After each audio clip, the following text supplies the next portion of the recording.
ఇది hot water గ్రేజర్, పెద్ద గ్రేజర్.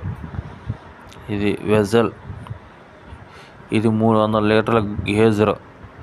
అట్లాగే దీనికి ప్రెజర్ పంప్ కనెక్షన్ కూడా ఎట్లా ఇవ్వాలో చూద్దాం.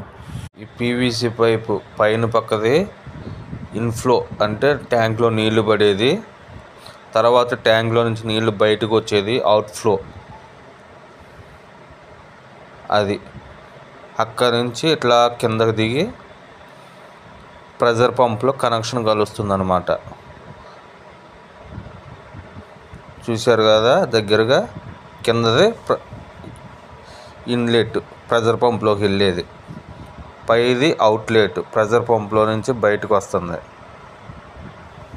అదేమో ప్రెజర్ ట్యాంకు. కరెంట్ లేకపోయినా కూడా కొద్దిసేపు నీళ్ళు వస్తాయి అన్నమాట. ప్రెజర్ అంతా దాంట్లో ఉంటుంది. తర్వాత అక్కడి నుంచి ఇట్లా వచ్చి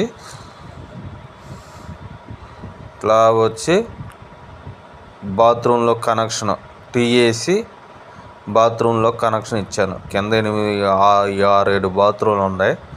దాంట్లో కనెక్షన్ ఇచ్చాను అనమాట. అది ఆ గోడ మీద నడిపాను వరుసగా 2 అంగుళాల లైను, కొత్త లైన్ నడిపాం.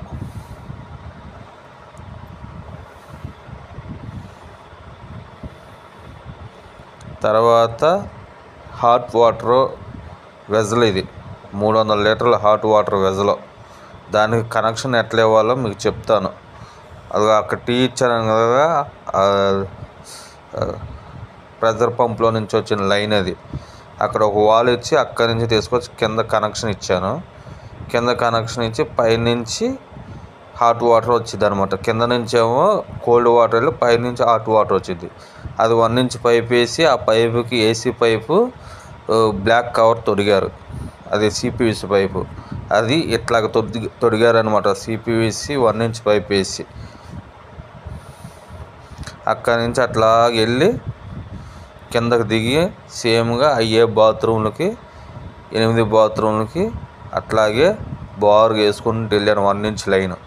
మళ్ళీ అక్కడి నుంచి రిటర్న్ ఒక లైన్ తీసుకొని వచ్చి చివరి బాత్రూమ్గా రిటర్న్ ఇచ్చి ఒక టీ వేసి తర్వాత తీసుకొచ్చి మళ్ళీ దాంట్లోనే కలిపాను కింద పక్క.